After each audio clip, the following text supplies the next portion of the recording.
Tidak banyak yang menyangka bahwa sebuah kasus penyelundupan pakaian bekas dapat berkembang menjadi peristiwa besar yang mengguncang hubungan dua negara, sekaligus mengubah cara dunia memandang Indonesia. Awalnya, kasus ini terlihat seperti pelanggaran hukum biasa, sesuatu yang selama bertahun-tahun kerap terjadi dan seringkali berlalu tanpa dampak besar.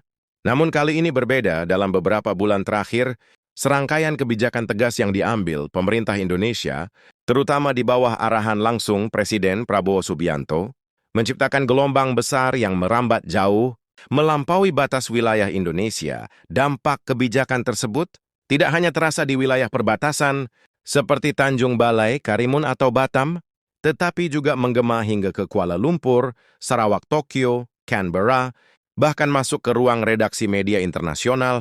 Dunia mulai memperhatikan satu hal penting: Indonesia sedang berubah, dan perubahan itu terjadi dengan cepat serta penuh ketegasan.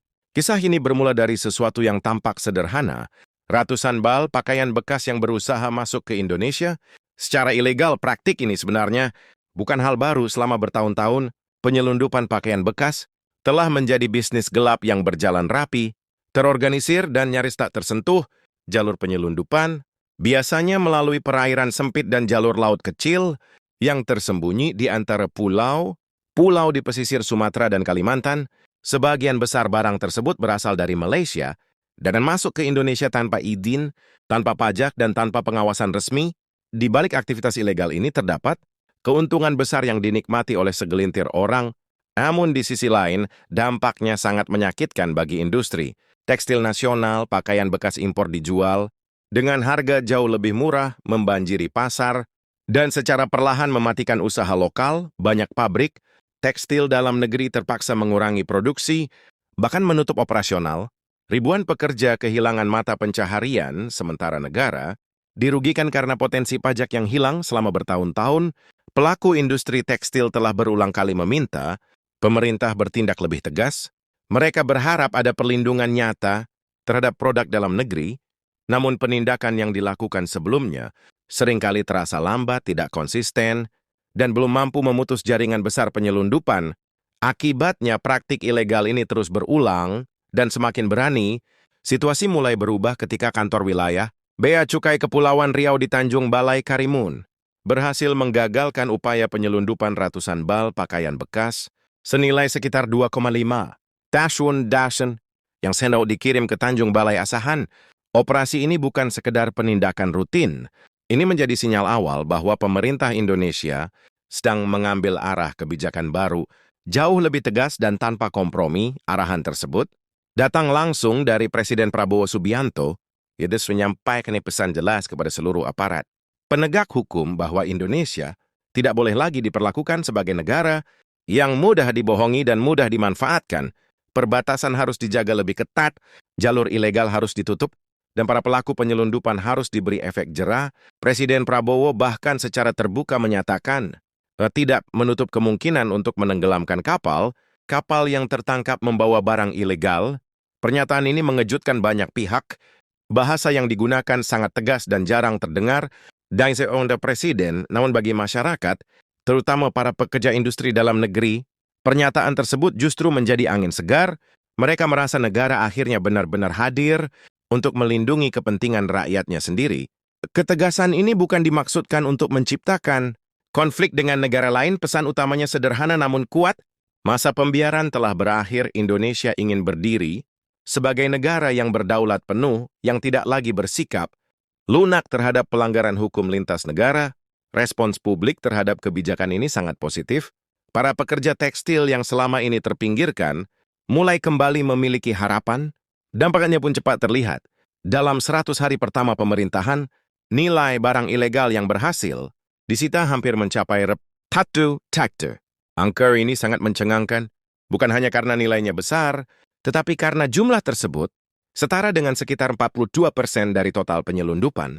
Dalam 1 tahun penuh, fakta ini membuka mata banyak pihak tentang besarnya kebocoran yang selama ini terjadi selama bertahun-tahun. Negara dan rakyat telah dirugikan dalam skala yang sangat besar dari berbagai operasi penindakan. Diketahui bahwa sebagian besar barang ilegal tersebut berasal dari Malaysia, Hal ini semakin menguatkan dugaan adanya jaringan besar yang selama ini memasok barang selundupan ke pasar Indonesia secara sistematis. Kalimantan Barat misalnya, Bea Cukai kembali menggagalkan penyelundupan. Dengan mengamankan 2 truk berisi, secara 5 bal pakaian bekas senilai sekitar $1 rentetan penindakan ini memperkuat keyakinan publik bahwa langkah Presiden Prabowo bukan sekedar simbol atau pencitraan politik, ini adalah kebijakan nyata yang dijalankan secara konsisten, namun persoalan tidak berhenti pada isu penyelundupan. Hubungan Indonesia dan Malaysia kemudian memanas akibat insiden yang jauh lebih sensitif, yaitu penembakan terhadap pekerja migran Indonesia. Di Tanjung Roh dalam insiden tersebut, 5 pekerja migran ditembak oleh aparat Malaysia, 1 orang meninggal dunia, sementara 4 lainnya mengalami luka serius. Kabar ini menyebar dengan sangat cepat di Indonesia dan memicu kemarahan besar. Media sosial dipenuhi kecaman, demonstrasi terjadi di berbagai kota serikat, buruh menggelar aksi besar-besaran dengan mengepung kantor-kantor perusahaan Malaysia di Indonesia dan menuntut keadilan. Banyak masyarakat merasa bahwa insiden semacam ini terlalu sering terjadi tanpa penyelesaian yang jelas. Di tengah tekanan publik yang sangat kuat, Presiden Prabowo kami memilih untuk tidak bereaksi secara emosional, jadi menyadari bahwa keputusan tergesa justru bisa memperburuk situasi. Sebaliknya, ia mengambil langkah diplomatik yang tegas, namun tetap terukur. Ia secara resmi meminta pemerintah Malaysia mengusut tuntas insiden tersebut dan memastikan keadilan bagi para korban. Yang mengejutkan banyak pihak, Presiden Prabowo langsung menghubungi Perdana Menteri Malaysia, Anwar Ibrahim. Media Malaysia melaporkan bahwa Anwar cukup terkejut dengan gaya komunikasi Prabowo yang lugas, langsung ke inti persoalan dan tanpa basa-basi. Prabowo menyampaikan pesan yang sangat jelas, Indonesia menghormati Malaysia sebagai negara sahabat, tetapi tidak akan tinggal diam jika warganya diperlakukan secara tidak adil. Langkah ini menunjukkan 2 hal penting. Pertama, Indonesia tidak lagi bersikap pasif ketika rakyatnya menjadi korban di luar negeri. Kedua, Indonesia tetap menjaga stabilitas hubungan diplomatik tanpa mengorbankan kedaulatan dan harga diri bangsa. Situasi kemudian semakin kompleks.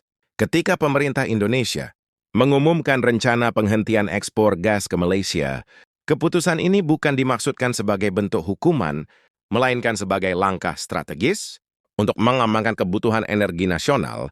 Indonesia saat ini sedang mempercepat pembangunan pembangkit listrik berbasis gas, dan dalam 5 tahun ke depan kebutuhan gas nasional diperkirakan mencapai sekitar 1.041 BBTU per hari. Dengan kebutuhan sebesar itu, pemerintah menegaskan bahwa seluruh konsesi gas harus memprioritaskan kebutuhan dalam negeri. Kabar ini membuat Malaysia berada dalam posisi sulit karena negara tersebut sangat bergantung pada pasokan gas dari Indonesia. Pemerintah Malaysia bahkan segera menunjuk Petronas untuk menyimpan cadangan gas dari Sarawak, namun langkah ini justru memicu konflik internal antara Petronas dan Petros, perusahaan gas milik pemerintah daerah Sarawak.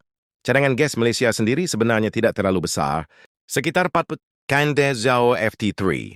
Dengan tingkat konsumsi sekitar 1,000 dos FT3 per tahun, cadangan tersebut diperkirakan hanya cukup untuk sekitar 39 tahun.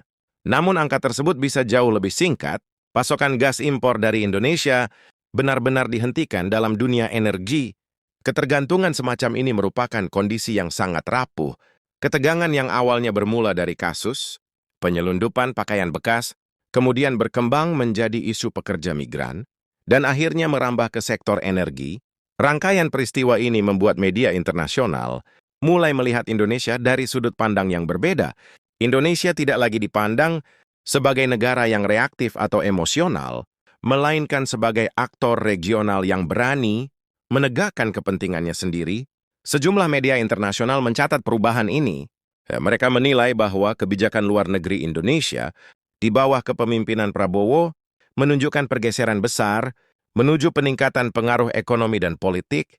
Indonesia dianggap semakin disegani dan mulai memainkan peran penting dalam dinamika regional dan global. Perubahan persepsi ini tidak terjadi secara tiba-tiba. Faktor utamanya adalah ketegasan. Kepemimpinan Prabowo dikenal sebagai pemimpin yang tidak membiarkan masalah berlarut-larut tanpa kejelasan.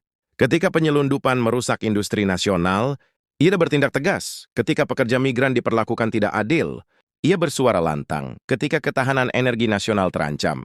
Ia mengambil langkah strategis dalam setiap kebijakan yang diambil.